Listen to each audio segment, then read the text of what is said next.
তিরমিজি শরীফের একটা হাদিস, যে হাদিস মুসনাদে আহমদের মধ্যে উল্লেখ আছে। আল্লাহর হাবিব সাল্লাল্লাহু আলাইহি ওয়াসাল্লাম কয় হাদিসে কুদসি, আমার আল্লাহ আমি নবীরে জানাইয়া দিছে, আমার আল্লাহ কয় বন্ধু নবী গো, আপনার উম্মত যদি 5 ওয়াক্ত নামাজের পাশাপাশি আরো কিছু বাড়তি নফল ইবাদত করে, ওই বান্দাটা আমি আল্লাহর বান্দা থাকে না, ওই বান্দাটা আমি আল্লাহর বান্দা থেকে আমি আল্লাহর বন্ধু হইয়া যায়। বাজানো হে আমার আজকে এই কুলসি এলাকার বাবারা, আমার আল্লাহর বন্ধু শুধু হয় না, আমার আল্লাহ কয় বান্দা যখন কথা বলে ওই বান্দার জবান আর বান্দার জবান থাকে না, এই জবানটা আমি আল্লাহর কুদরতের জবান হইয়া যায়। বান্দা যখন হাত দিয়া কোনো কাজ করে এই হাতটা আর ওই বান্দার হাত থাকে না, আমি আল্লাহর কুদরতি হাত হইয়া যায়। বান্দা যখন কান দিয়া শুনে এই কানটা বান্দার কান থাকে না, এই কানটা বান্দার কুদরতি আল্লাহর কান হইয়া যায়। এবারে আমি জানতে চাই বাবারা, যদি আপনার জবান আল্লাহর কুদরতি জবান হয়, যদি আপনার হাত আল্লাহর কুদরতি হাত হয়, যদি আপনার কানটা আপনার আল্লাহর কুদরতি কান হয়, আমরা সবাই আল্লাহ তাআলার ইবাদত কইরা নামাজ পড়া কোরআন পড়া দান সদকা সকল ইবাদতের মাধ্যমে আমরা আল্লাহ তাআলার ইবাদতে মশগুল বানানোর দরকার আছে না নাই? আরো জোরে বলেন দরকার আছে না নাই? এজন্য আশেক বলে নামাজে নামাজিরে সরল পথে আনতে পারে, নামাজে ওরে যে নামাজে নবীজি নাই সেই নামাজ তোর হবে না রে, যে নামাজে নবীজি নাই সেই নামাজ তোর হবে না রে। নামাজে নামাজিরে সরল পথে আনতে পারে, নামাজে আশেকের নামাজে পড়া রুকু আর সেজদা ছাড়া, আশেকের নামাজে পড়া রুকু আর সেজদা ছাড়া আমি তো বিলীন করা তার ভিতরে, আমি তো বিলীন করা তার ভিতরে। ওরে আয়েশারাম নাই কবিরাম সদাই থাকে প্রেমের গড়ে, নামাজে নামাজিরে সরল পথে আনতে পারে, নামাজে। তবে নামাজটা হওয়া লাগবো আমার আল্লাহর সাথে কথোপকথন, নামাজটা হওয়া লাগবো আমার আল্লাহ তাআলার সাথে বান্দার আলাদা একটা প্রেমের সম্পর্ক। হাদিসে প্রমাণ আছে, নামাজের শুরুত আছে রুহু ইনসানি বাসে নামাজে পড়ে, রুহু ইনসানি বাসে নামাজে পড়ে। ওরে নামাজে মেরাজে হলো না তুমি সেজদা দিলা কারে, নামাজে নামাজির সরল পথে আনতে পারে, নামাজে। আমি জানতে চাই বাবাজিরা বন্ধুরা, যেই নামাজে আমার আল্লাহর সঙ্গে মেরাজ হয় কথোপকথন হয়, আমরা সবাই ওই নামাজ ওই ইবাদত করার দরকার আছে না নাই? ওই ইবাদত করতে গইলে যাই না ও বন্ধুরে, ওই কবরটাকে আলোকিত বানানোর জন্য আমাদেরকে আমার আল্লাহ তাআলা এমন একজন নিয়ামত, এমন একটা নিয়ামত আমাদের মাঝে পাঠাইছে। আল্লাহ ওই নিয়ামতটা কি বলে? ওই নিয়ামত হলো নিয়ামতে কুবরা আয় বি মুহাম্মাদুর রাসূলুল্লাহ সাল্লাল্লাহু আলাইহি ওয়াসাল্লাম। জোরে কোন সুবহানাল্লাহ। ওই নিয়ামতের নাম মুহাম্মাদুর, আস্তে কথা কয়, ওই নিয়ামতের নাম মুহাম্মাদুর সাল্লাল্লাহু। আমার আল্লাহ তাআলার কাছে একবার কি জিজ্ঞাসা করবেন না? আল্লাহ ওই নিয়ামত মুহাম্মাদুর রাসূলুল্লাহ আমরার মাঝে পাঠাইলেন, আল্লাহ ওই নিয়ামতটা আমাদের মাঝে পাঠাইয়া আমরারে কি বুঝাইলেন?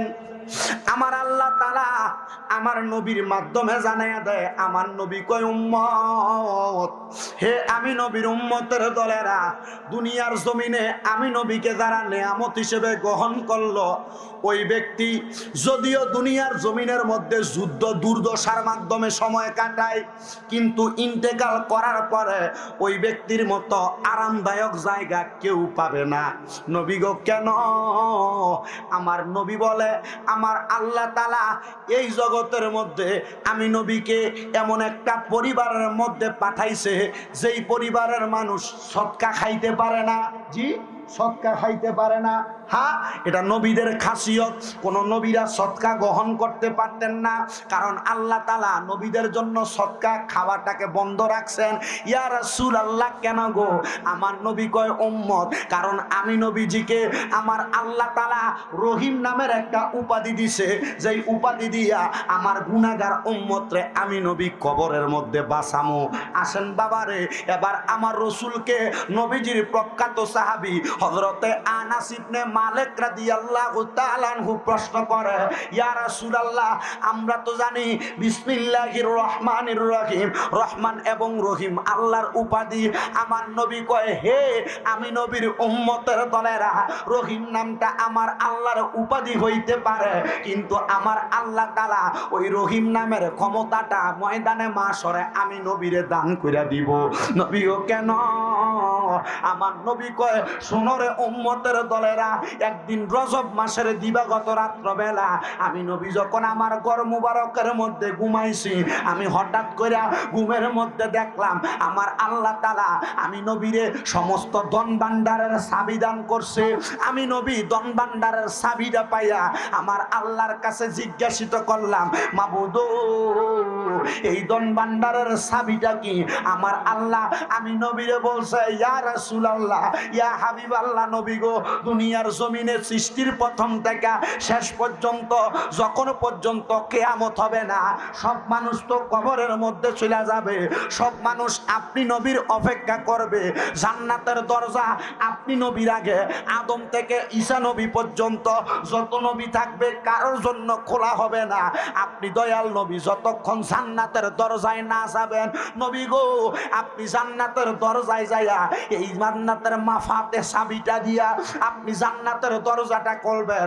আমার নবী কয়, উম্মত ওই দরজা খুইলা আমি দয়াল নবী জান্নাতের দরজাটার কেবারের মাঝ বরাবর দাঁড়াইয়া যাব। আমি জানতে চাই দরজার কেবারটার মধ্যে চৌকাঠটার মধ্যে যদি দাঁড়াইয়া যায়, দরজা বন্ধ করণ যায়নি?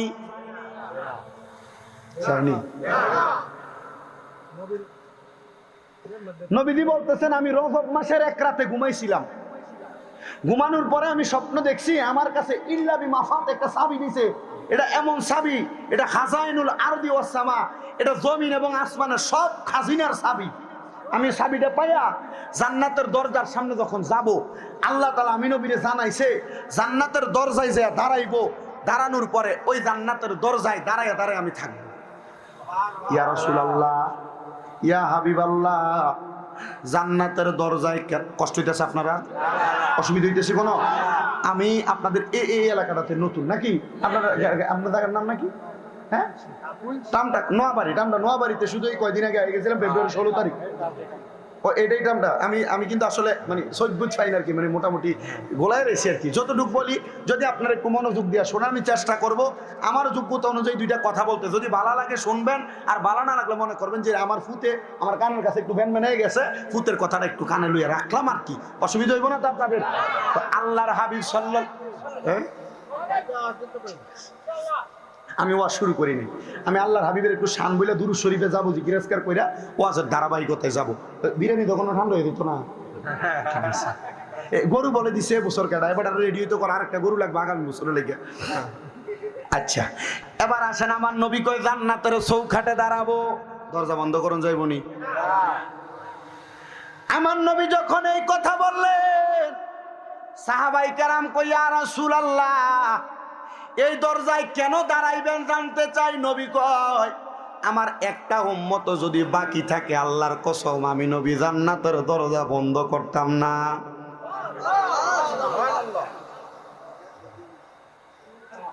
কয়টা উম্মত?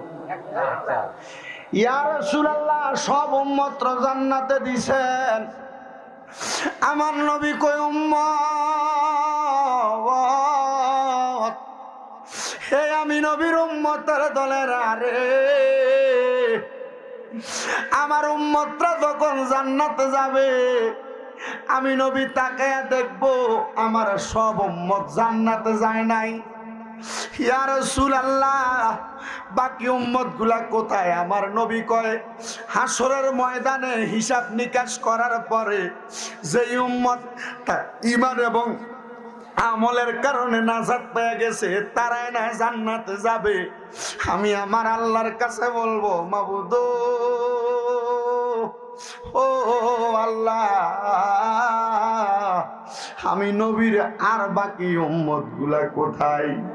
আমার আল্লাহ বলবে, হাবিব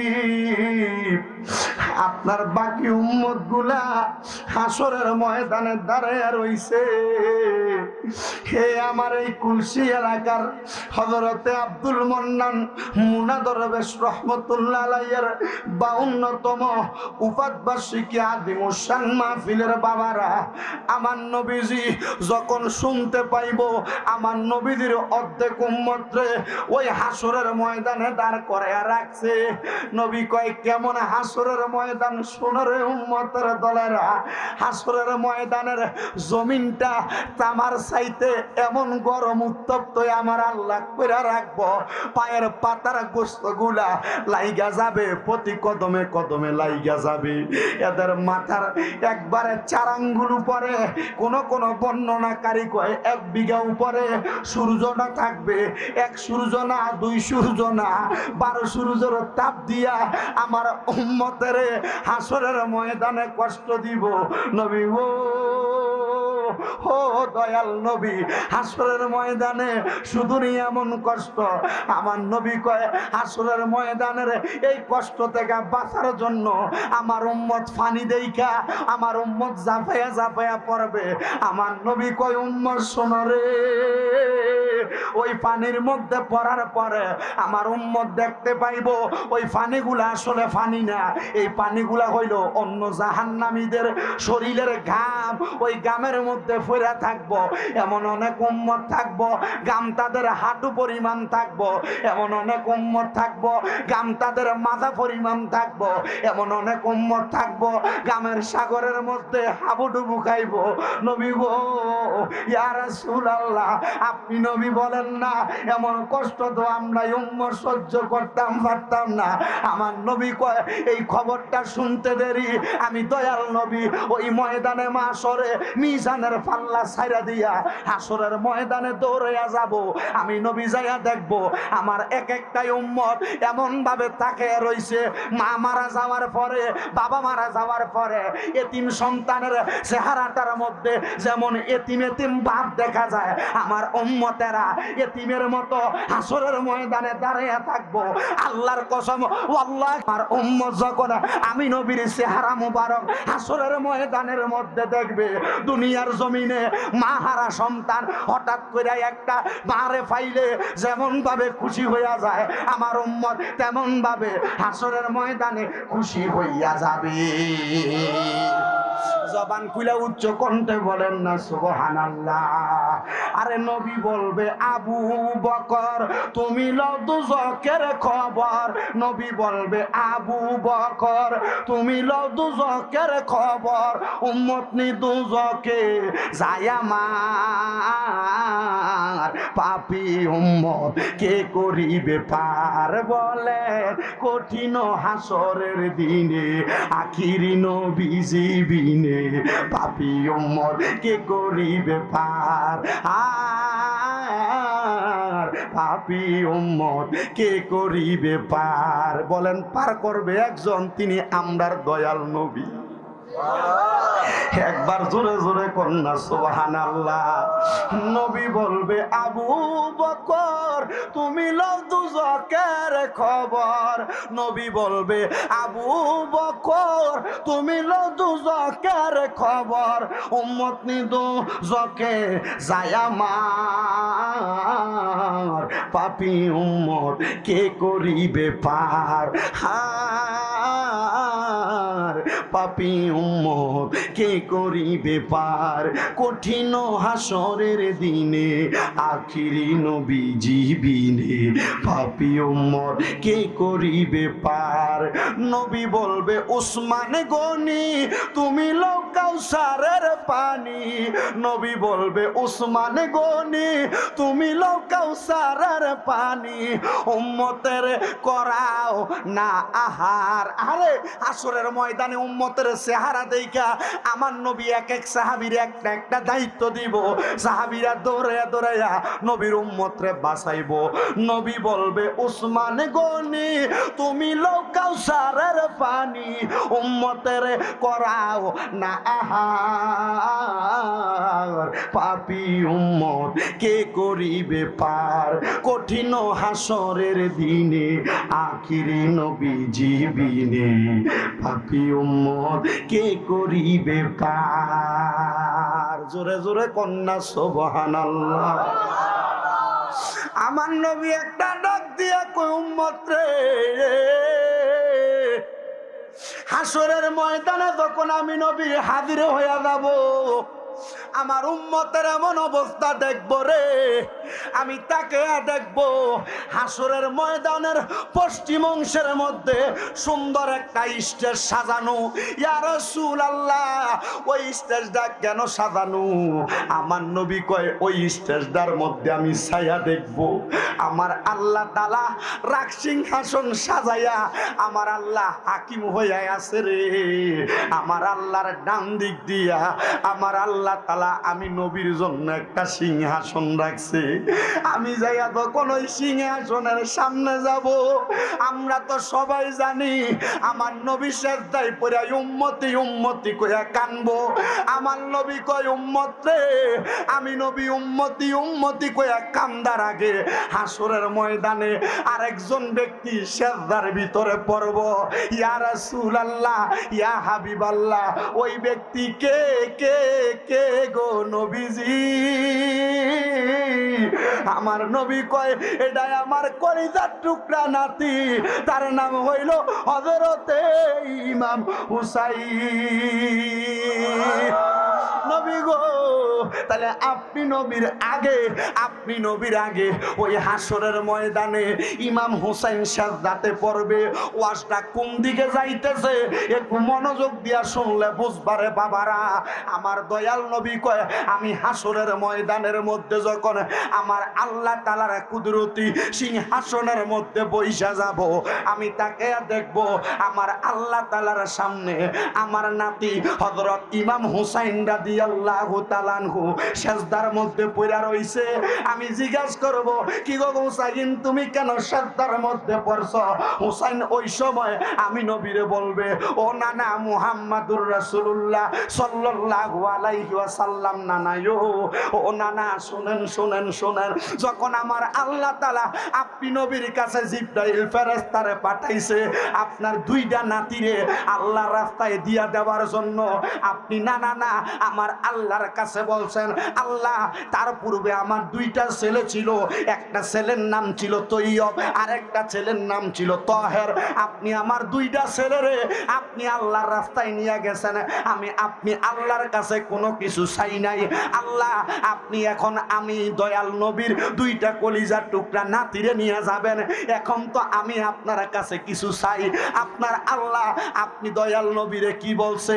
আপনার আল্লাহ বলছে আমি ইমাম হুসাইন নাকি ইসলামের জন্য কারবালার ময়দানের মধ্যে শাহাদাতের পেয়ালা পান করব, আর আপনি বলছেন এই শাহাদাতের বিনিময়ে আমার আল্লাহ আপনি নবীরে কি দিব? আপনি বলছেন উম্মতের ফয়সালা। আমার আল্লাহ বলছে, ইয়া রাসূলুল্লাহ, ইয়া হাবিবাল্লাহ, নবী গো, আপনার নাতি ইমাম হুসাইন কারবালার ময়দানে শাহাদাত বরণ করলে আপনার নাতির গলা মুবারকটা কতল করার সাথে সাথে, শাহাদাত করার সাথে সাথে যত ফোঁটা রক্ত মুবারক কারবালার মাটির মধ্যে পড়বে, আপনি নাকি কারবালার ময়দানের প্রত্যেকটা ফোঁটা রক্ত মুবারকের বিনিময়ে আপনার লক্ষ লক্ষ কোটি কোটি গুনাহগার উম্মতরে আমার আল্লাহ মাফ করে দিব। ইয়া রাসূলুল্লাহ, ইয়া হাবিবাল্লাহ, ও মায়ার নবী, এই জন্য আমি আমার আল্লাহ তাআলা যতক্ষণ পর্যন্ত আপনার সব উম্মতরে মাফ করে জান্নাতে না দিব, আমি এই মুহূর্তে আল্লাহর কুদরতি কদমে আমার দুনিয়া থেকে 2 রাকাত নামাজের 3টা সেজদা দিয়া কবরে আসছি। একটা সেজদা বাকি ছিল, আপনার কুদরতি কদমে আমি একটা সেজদা প্রদান করলাম। আমার আল্লাহ যতক্ষণ পর্যন্ত আপনার সব জাহান্নামী উম্মতরে জান্নাতি বানাইয়া না দিব, আমি ইমাম হুসাইন আমার গর্দানটা উঠাইতে পারবো না। ইমাম হুসাইন রাদিয়াল্লাহু তাআলা আনহু নবীর কলিজার টুকরা নাতি, উনি কয় শোনো আমি দুনিয়াত নামাজ 2 রাকাত পড়ছিলাম, শুধু বলছিলাম শিমরের লোকদের কাছে 2 রাকাত নামাজের সুযোগ, আমি 2 রাকাত নামাজ পড়তে গেছি। শোনেন শামে কারবালা আল্লামা আনিসুজ্জামান হুজুরের জামি আহমদিয়া সুন্নি আলিয়া মাদ্রাসার যে লিখিত কিতাব, ওই কিতাবের প্রথম যে 19টা হাদিস একসাথে লেখা সাওয়ারিকুল মুহরিকা কিতাবের মধ্যে সুয়াদে কারবালার সুয়াদে কারবালার প্রান্তর কিতাবের মধ্যে আল্লাহর হাবিব সাল্লাল্লাহু আলাইহি ওয়াসাল্লামের কাছে এমন কথা আসছে, নবীজি সাল্লাল্লাহু আলাইহি ওয়াসাল্লাম মসজিদ নববীর বারান্দায় বসা, আল্লাহর হাবিবের যখন বারান্দায় বসা হযরতে মা ফাতেমা মসজিদ নববীর সামনে দিয়ে যাইতেছে, আল্লাহর হাবিব সাল্লাল্লাহু আলাইহি ওয়াসাল্লাম বসা, মা ফাতেমা দেখতেছে আমার দয়াল নবী রহমাতুল্লাহ আলামিন নবীজি হযরত ইমাম হুসাইনের এভাবে গলা মোবারক আলগি দিয়া এই জায়গাটার ভিতরে সুমা দিতেছে। মা ফাতেমা কয় কারণ কি? অন্যদিন আমার নবীরে দেখি আমার নবীজি ইমাম হুসাইনের ঠোঁট মোবারকের ভিতরে চুমা দেয়, অন্যদিন দেখি গাল মোবারকে চুমা দেয়, আবার দেখলাম নবী মায়া করে করে হযরত ইমাম হুসাইনের কপালের ভিতরে চুমা দিত। আমি আবার বড় অবাক হয়ে গেলাম, কারণ আল্লাহর হাবিব কোনো কাজ করলে এটা হাকিকি কাজ, কারণ আল্লাহ পাকের যারা খাস বন্ধু ওনারা কোনো কাজ করলে এটা ওনাদের ইচ্ছায় করে না, করে কার ইচ্ছায়? আসতে কইছেন আসতে কইছেন মনে হয়, বলেন বলেন কার ইচ্ছা করে, কার ইচ্ছা করে? আর আপনি আমি দুনিয়াতে যে শয়তানি বুদ্ধি লয়ে চলি আল্লাহর ইচ্ছা না, শয়তান আমরা খালি ফার্ম দেয়, কথা কয় না কেন? শয়তান আমরা খালি ফার্ম দেয়।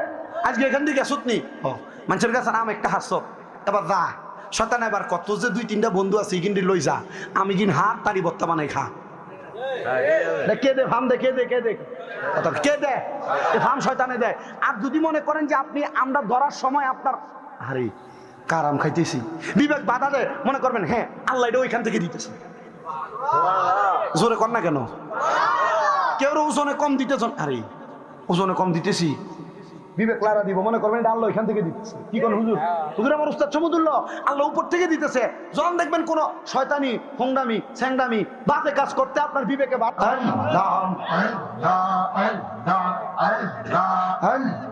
নূর মুহাম্মদ নামটি আপনার, নূর মুহাম্মদ নামটি আপনার সদাই থাকে মোর মনে গঙ্গা লেরা পনগো নবীজি কে বানা জানে মারহাবা আল্লাহ আল্লাহ জবান না কইলা আল্লাহ নাকি স্মরণই আল্লাহ আল্লাহ আল্লাহ আল্লাহ নূর মুহাম্মদ নামটি আপনার, নূর মুহাম্মদ নামটি আপনার সদাই থাকে মোর মনে গঙ্গা লেরা পনগো নবীজি কে বানা জানে মারহাবা আল্লাহ আল্লাহ আল্লাহ আল্লাহ নূর মুহাম্মদ নূর নবীজি আমি ডাকে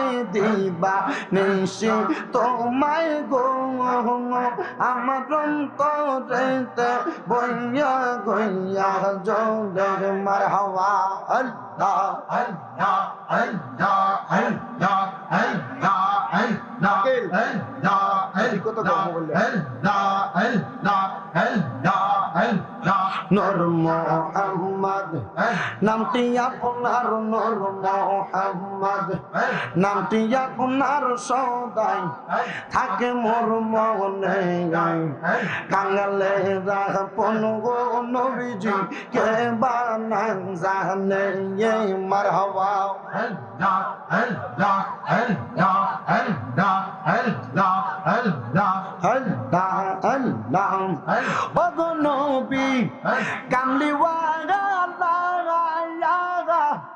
তুমি সারা নাই কেউ আমার গো, ওগো নবী কামলিওয়ালা তুমি সারা নাই কেউ আমার গো, তুমি আমার সহায় সম্বল, তুমি আমার সহায় সম্বল করনি ডানে রাপনা আপন বলতে কে নাই জগতে মারহাবা আমার দয়াল নবী বিনা আপন বলতে কে নাই জগতে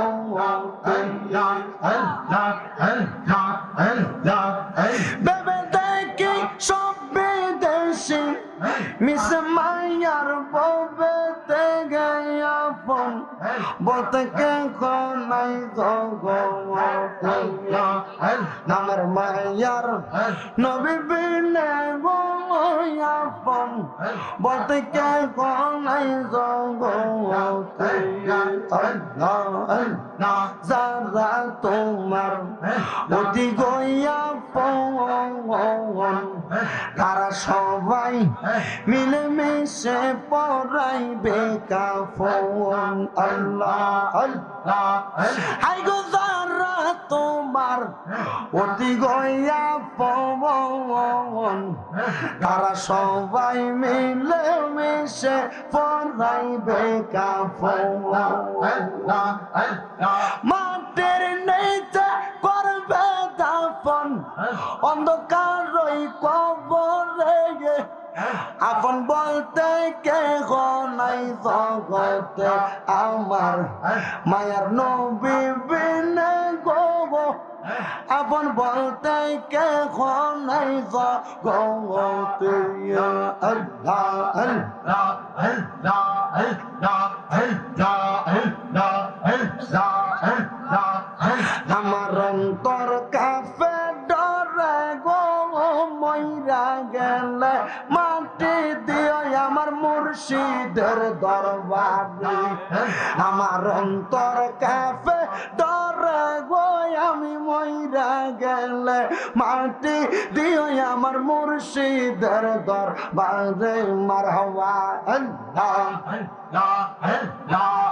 তিনি আমার সহায় গো সম্বল তিনি আমার 7 রাজার দল দিন দুনিয়ার গমন মারহাবা মুর্শিদ আমার সহায় গো সম্বল তিনি আমার 7 রাজার দল দিন দুনিয়ার দল মারহাবা সাইনা মুক্তা সাইদে মুর্শিদ তোমারে আমি মইরা গেলে মাটি দিও আমার মুর্শিদের দরবারে নাইসা দনবু জনগ দয়াল নাইসা দনবু জন কি দন আছে কি দন দিয়া রাখতাম তোমার মন আল্লাহ আল্লাহ লা ইলাহা ইল্লাল্লাহু মুহাম্মাদুর রাসূলুল্লাহ সাল্লাল্লাহু আলাইহি ওয়াসাল্লাম। সবাই জিয়ারতের নিয়তে একবার সূরা ফাতিহা, 3 বার সূরা ইখলাস, কয়েকবার দুরূদ শরীফ পড়ুন। আউযু বিল্লাহি মিনাশ